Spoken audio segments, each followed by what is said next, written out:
What's going on, y'all? Thank you for checking in with Callie. Please like, subscribe if you haven't already.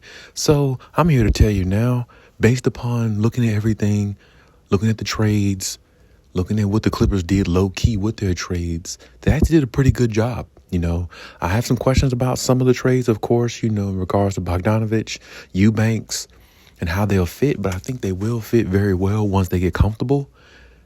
I believe so, and I believe Ty Lue can try to find a way to make it work now that I really look at things a little bit more from a different lens.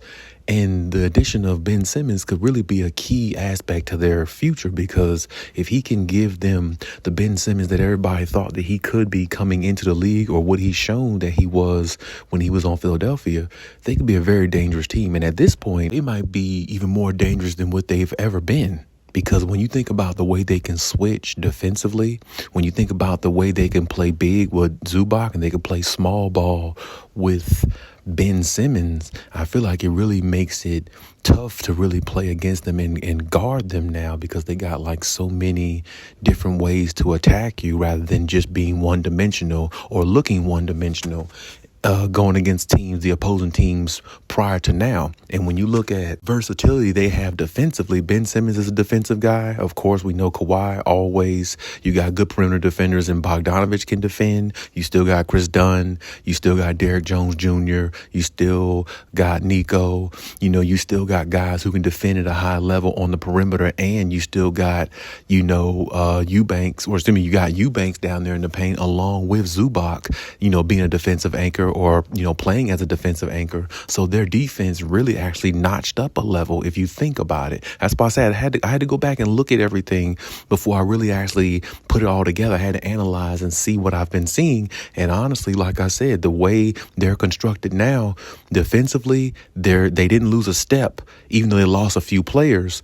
But now they're really enhanced because they can get more offense and generate more rebounds. They can crash the boards more because you got somebody like Ben Simmons, who basically is a point forward. He can play the 4 or the 1 position. He crashes the boards. Kawhi does. Eubanks, Zubac.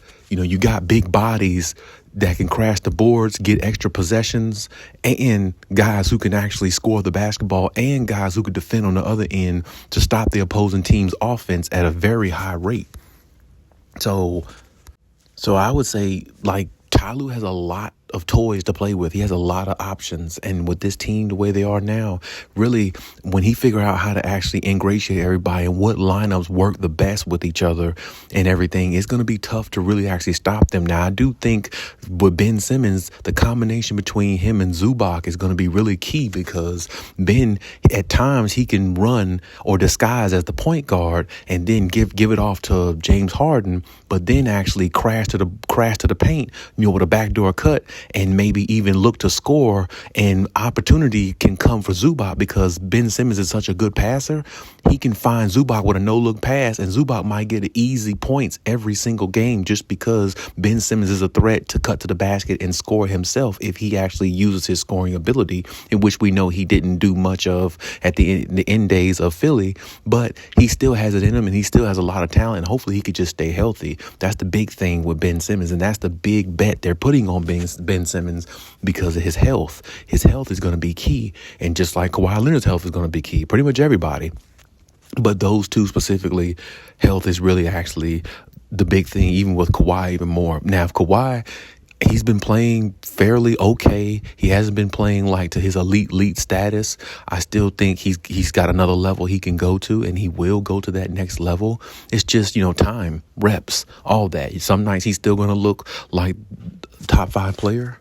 Other nights he's going to look not so much. And I still think that just has something to do with his rhythm and timing. I think his rhythm and timing will be there soon. I think he'll have plenty of that, and he'll have plenty of reps to really get himself going even more. And like I said, the way the team is going, the direction the team is going, it plays a lot in his favor. And then, one player I didn't talk about that they did add that's a key contributor, I think, that will contribute a lot in the playoffs if they give him the time, is Patty Mills. Patty Mills is one of those guys who's won championships with Kawhi Leonard. He's played on the Spurs, so he knows how to play the game, and he knows how to play with a high IQ.